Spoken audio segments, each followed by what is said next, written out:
Hello my dear students, ಹೇಗಿದ್ರೆ ಎಲ್ಲರೂ welcome to Pallavi tutorials. ಮಕ್ಕಳ ಈ ಒಂದು ವಿಡಿಯೋದಲ್ಲಿ ಸೆಕೆಂಡ್ PUC ವ್ಯವಹಾರ ಅಧ್ಯಯನ ವಿಷಯಕ್ಕೆ ಸಂಬಂಧಪಟ್ಟಾಗೆ ಪ್ರಿಪರೇಟರಿ ಎಕ್ಸಾಮ್ ಏನು ನಡೆದಿತ್ತಲ್ಲ ನಿಮಗೆ ಎಕ್ಸಾಮ್ 1, ಅದರಲ್ಲಿ ಕೇಳಿರುವಂಥ ಪ್ರಶ್ನೆಗಳಿಗೆ ಉತ್ತರವನ್ನು ಹೇಳ್ತಾ ಇದ್ದೀನಿ. ಸೊ ಆಲ್ರೆಡಿ ನಿಮಗೆ ಗೊತ್ತಾಗಿರುತ್ತೆ, ಬೋರ್ಡಿಂದ ರಿಲೀಸ್ ಮಾಡಿರುವಂತಹ 3 ಮಾದರಿ ಪ್ರಶ್ನೆ ಪತ್ರಿಕೆಗಳು ಏನಿದೆ, ಆ 3 ಮಾದರಿ ಪ್ರಶ್ನೆ ಪತ್ರಿಕೆಗಳಲ್ಲಿ ಏನೇನು ಪ್ರಶ್ನೆಗಳು ಬಂದಿತ್ತೋ ಒಂದೊಂದು ಪ್ರಶ್ನೆ ಪತ್ರಿಕೆಯಿಂದ ಒಂದೊಂದು ಕ್ವಶನನ್ನು ತೆಗೆದು ನಿಮಗೆ preparatory exam question paper prepare ಮಾಡಿದ್ದಾರೆ ಅನ್ನೋದನ್ನು ಹೇಳಬಹುದು. ಸೊ ಈಸಿಯಾಗಿತ್ತು. ಇಲ್ಲಿರುವಂಥ ಪ್ರಶ್ನೆಗಳಿಗೆ ಉತ್ತರವನ್ನು ಹೇಳ್ತಾ ಇದ್ದೀನಿ. 2 ಅಂಕದ ನಂತರ ಉತ್ತರವನ್ನು ಹೇಳೋದಿಲ್ಲ. ಯಾಕಂತ ಹೇಳಿದ್ರೆ ಈಗ ಆಲ್ರೆಡಿ 2 ಅಂಕದ ಪ್ರಶ್ನೆಗಳು ಈ 3 ಮಾಡೆಲ್ ಪೇಪರಲ್ಲಿ ಏನು ಬಂದಿತ್ತೋ ಅದೇ ಪ್ರಶ್ನೆಗಳು ನಿಮಗೆ ಕೊಟ್ಟಿರುವಂತಹ, ನಾನು ಮಾಡೆಲ್ ಪೇಪರ್ನ ಸಾಲ್ವ್ ಮಾಡಿ ನಿಮಗೇನು ಕೊಟ್ಟಿದ್ದೀನಿ ಅದರಲ್ಲಿ 2 ಅಂಕದ ಪ್ರಶ್ನೆಗಳನ್ನ ಹೇಳಿಬಿಟ್ಟಿದ್ದೀನಿ, ಅದಕ್ಕೆ ಉತ್ತರಗಳು ಕೂಡ ಹೇಳಿದ್ದೀನಿ.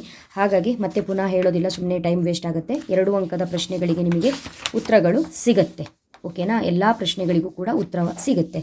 ಇದಾದ ಮೇಲೆ ನಿಮಗೆ ಇನ್ನೊಂದು ಪ್ರಿಪರೇಟರಿ ಪೇಪರ್ ಇದೆಯಲ್ಲ 2, ಅದಕ್ಕೆ ಆನ್ಸರ್ ಹೇಳಾದ್ರ ಮೇಲೆ ನಿಮಗೆಲ್ಲ ಬೇಕಾಗಿರುವ 4 ಹಾಗೂ 8 ಅಂಕದ ಬಹುಮುಖ್ಯ ಪ್ರಶ್ನೆಗಳು, ಉತ್ತರಗಳು ಯಾವುದು ಅನ್ನೋದನ್ನು ಹೇಳ್ತೀನಿ ಮಕ್ಕಳೇ. ಓಕೆನಾ?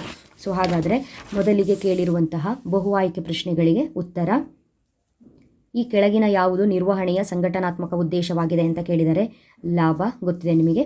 ಹೆನ್ರಿ ಫಯಾರ್ಡ್ ಡ್ಯಾಶ್ ಆಗಿದ್ದರು ಮೈನಿಂಗ್ ಇಂಜಿನಿಯರ್. ಡ್ಯಾಶ್ ಏನು ಮಾಡಬೇಕು ಮತ್ತು ಹೇಗೆ ಮಾಡಬೇಕೆಂದು ಪೂರ್ವಭಾವಿಯಾಗಿ ನಿರ್ಧರಿಸುವುದಾಗಿದೆ ಯೋಜಿಸುವಿಕೆ. ಸಂಘಟಿಸುವಿಕೆಯ ಯಾವ ಹಂತವು ಯಾವ ಕಾರ್ಯವನ್ನು ಯಾರು ಮಾಡಬೇಕೆಂಬುದನ್ನು ವಿವರಿಸುತ್ತದೆ. ಇಲ್ಲಿ ಕರ್ತವ್ಯಗಳ ನಿಯೋಜನೆ ಏನಿದೆ ಇದು ಸರಿಯಾದ ಉತ್ತರ. ಆಭರಣವು ಡ್ಯಾಶ್ಗೆ ಉದಾಹರಣೆಯಾಗಿದೆ, ಖರೀದಿ ಪ್ರಧಾನ ಉತ್ಪನ್ನ. ಎಲ್ಲವೂ ಕೂಡ ಡೀಟೇಲ್ ಆಗಿ ಹೇಳಿದ್ದೀನಿ ಯಾವುದು ಯಾಕೆ ಇದೇ ಉತ್ತರ ಆಗುತ್ತೆ ಅನ್ನೋದಾಯ್ತಾ. ಗ್ಯಾಂಗ್ ಪ್ಲ್ಯಾಂಕನ್ನು ಯಾವ ಸಂದರ್ಭದಲ್ಲಿ ನಾವು ಬಳಸ್ತೀವಿ? ತುರ್ತು ಸಂದರ್ಭದಲ್ಲಿ. ನೆಕ್ಸ್ಟು ಡ್ಯಾಶನ್ನು ಒಂದು ಬಾರಿ ಕೈಗೊಳ್ಳುವ ಚಟಿಕೆ ಒಂದೇ ಒಂದು ಬಾರಿ ಅಂತ ಹೇಳಿದ್ರೆ ಅದು ಏಕ ಬಳಕೆ ಯೋಜನೆ. ಒಂದು ಸಲ ಉಪಯೋಗಿಸಿದ್ರ ಮೇಲೆ ಮುಗೀತು, ಏಕ ಬಳಕೆ ಯೋಜನೆ ಅಂತ ಬರೀರಿ. ನೆಕ್ಸ್ಟು ಮುಂದಿನ ಪ್ರಶ್ನೆ, ಡ್ಯಾಶ್ ನೌಕರರಿಗೆ ವೇತನ ಅಥವಾ ಸಂಬಳಕ್ಕಿಂತ ಹೆಚ್ಚುವರಿಯಾಗಿ ನೀಡಲಾಗುವ ಉತ್ತೇಜಕ ಅಂತ ಹೇಳಿದ್ರೆ ಇದಕ್ಕೇನಂತ ಕರಿತೀವಿ? ಬೋನಸ್ ಅಂತ ಕರಿತೀವಿ. ನೆಕ್ಸ್ಟು ವ್ಯವಹಾರದ ಚಟುವಟಿಕೆಗಳನ್ನು ನಡೆಸಲು ಬೇಕಾಗಿರುವ ಹಣವನ್ನು ನಾವೇನಂತ ಕರಿತೀವಿ? ವ್ಯವಹಾರದ ಹಣಕಾಸು ಅಂತಲೇ ಕರಿತೀವಿ. ಇಲ್ಲಿ ಕೊಟ್ಟಿದ್ದಾರೆ ವ್ಯವಹಾರ ಹಣಕಾಸು ಅಂತ ಕೊಟ್ಟಿದ್ದಾರೆ, ಇದು ಸರಿಯಾದ ಉತ್ತರ. ನಮೂದಿತ ಬೆಲೆಗಿಂತ ಕಡಿಮೆ ಬೆಲೆಗೆ ಉತ್ಪನ್ನಗಳನ್ನು ಮಾರಾಟ ಮಾಡಿದ್ರೆ ಅದನ್ನು ಏನಂತ ಕರಿತೀವಿ? ಡಿಸ್ಕೌಂಟ್, ಕನ್ನಡದಲ್ಲಿ ಸೋಡಿ.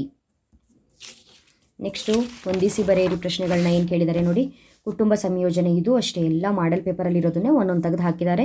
ಕುಟುಂಬ ಸಂಯೋಜನೆ, ಸಾಮಾಜಿಕ ಪರಿಸರ, ಪ್ರತಿನಿಯೋಜನೆಯ ಮೂಲಾಂಶ ಕೇಳಿದರೆ ಉತ್ತರದಾಯಿತ್ವ, ಕಾರ್ಯೇತರ ತರಬೇತಿ ವಿಧಾನ, ಚಲನಚಿತ್ರಗಳು ಫಿಲ್ಮ್ಸ್ ಅಂತ ಕರಿತೀವಿ. ನಿಯಂತ್ರಿಸುವಿಕೆಯ ಮಿತಿ ಅಂತ ಕೇಳಿದರೆ ವೆಚ್ಚದಾಯಕ ಕಾರ್ಯ ಸಾಧನೆ, ಸ್ಥಳ ಅಂತ ಕೇಳಿದರೆ ಮಾರಾಟ ಪ್ರಕ್ರಿಯೆ ಮಿಶ್ರಣ. ಓಕೆನಾ? ನೆಕ್ಸ್ಟು 1 ಅಂಕದ ಪ್ರಶ್ನೆಗಳು. ಉನ್ನತ ಹಂತದ ನಿರ್ವಹಣೆಗೆ ಒಂದು ಉದಾಹರಣೆ ಕೊಡಿ. ವ್ಯವಸ್ಥಾಪಕರು, ಅಧ್ಯಕ್ಷರು ಯಾರು ಬರೀಬಹುದು. ಸಿಬ್ಬಂದಿ ನಿರ್ವಹಣಾ ಪ್ರಕ್ರಿಯೆಯ ಮೊದಲ ಹಂತವನ್ನು ತಿಳಿಸಿ, ಇದು ಕೂಡ ಮಾಡೆಲ್ ಪೇಪರ್ ಕೊಟ್ಟಿರೋ ಪ್ರಶ್ನೆನೇ. ಮಾನವ ಶಕ್ತಿಯ ಅಗತ್ಯತೆಗಳನ್ನು ಅಂದಾಜು ಮಾಡುವುದು. ನಿರ್ದೇಶನದ ಒಂದು ಮೂಲಾಂಶವನ್ನು ಬರೆಯಿರಿ ಅಂತ ಇದೆ. ಇಲ್ಲಿ ಮೇಲ್ವಿಚಾರಣೆ ಬರೆದಿದ್ದೀನಿ, 4 ಇದೆ. ಮೇಲ್ವಿಚಾರಣೆ, ನಾಯಕತ್ವ, ಪ್ರೇರೇಪಣೆ, ಸಂವಹನ, 4ರಲ್ಲಿ ಯಾವುದು ಬೇಕಾದರೂ ಬರೀಬಹುದು. 15ನೇ ಪ್ರಶ್ನೆ, ಸನ್ರೈಸ್ ಲಿಮಿಟೆಡ್ ಹಳೆಯ ಯಂತ್ರವನ್ನು ಹೆಚ್ಚಿನ ಉತ್ಪಾದನಾ ಸಾಮರ್ಥ್ಯ ಹೊಂದಿರುವ ಆಧುನಿಕ ಯಂತ್ರದಿಂದ ಬದಲಾಯಿಸಲು ತೀರ್ಮಾನಿಸಿದೆ. ಸನ್ರೈಸ್ ಲಿಮಿಟೆಡ್ ಯಾವ ವಿಧದ ತೀರ್ಮಾನವನ್ನು ತೆಗೆದುಕೊಂಡಿದೆ ತಿಳಿಸಿ ಅಂತ ಇದೆ. ಹೂಡಿಕೆಯ ನಿರ್ಣಯ. NGOs ಅನ್ನು ವಿಸ್ತರಿಸಿ ಅಂತ ಕೇಳಿದರೆ ಸರ್ಕಾರೇತರ ಸಂಸ್ಥೆ, ನಾನ್ ಗವರ್ನಮೆಂಟಲ್ ಆರ್ಗನೈಸೇಷನ್, ಸರ್ಕಾರೇತರ ಸಂಸ್ಥೆ. ಓಕೆನಾ? ನೆಕ್ಸ್ಟು ಭಾಗ B ಯಲ್ಲಿ ಕೇಳಿರುವಂಥ ಪ್ರಶ್ನೆಗಳು ಎಲ್ಲರ ಹತ್ರನೂ ಕೂಡ ಪ್ರಿಪರೇಟರಿ ಪೇಪರ್ ಇದ್ದೇ ಇರುತ್ತೆ. ಈ ಪ್ರಶ್ನೆಗಳಿಗೆ ತಯಾರಾಗೋದು ತುಂಬಾ ಇಂಪಾರ್ಟೆಂಟು. ಪ್ರತಿ ಪ್ರಶ್ನೆಗೂ ಕೂಡ ಉತ್ತರ ಸಿಗುತ್ತೆ, ಯಾಕಂದರೆ ಇದು ಮಾಡೆಲ್ ಪೇಪರ್ ಕ್ವಶನ್ಸೇ, ಹಾಗಾಗಿ ಪ್ರತಿ ಪೇಪರಿಗೂ ಕೂಡ ಉತ್ತರ ಸಿಗುತ್ತೆ.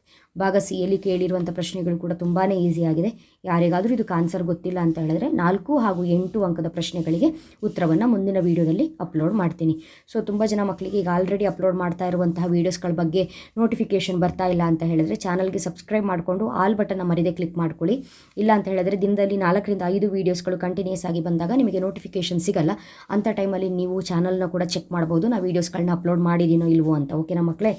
4 ಹಾಗೂ 8 ಅಂಕದ ಬಹುಮುಖ್ಯ ಪ್ರಶ್ನೆಗಳು ಸದ್ಯದಲ್ಲೇ ಅಪ್ಲೋಡ್ ಮಾಡ್ತೀನಿ. ಓಕೆ, ಮುಂದಿನ ವಿಡಿಯೋದಲ್ಲಿ ಮತ್ತೆ ಸಿಗ್ತೀನಿ. ಚೆನ್ನಾಗಿ ಓದ್ಕೊಳ್ಳಿ, ಚೆನ್ನಾಗಿ ಪ್ರಿಪೇರ್ ಆಗಿ ವಾರ್ಷಿಕ ಪರೀಕ್ಷೆಗೆ. Thank you, all the best.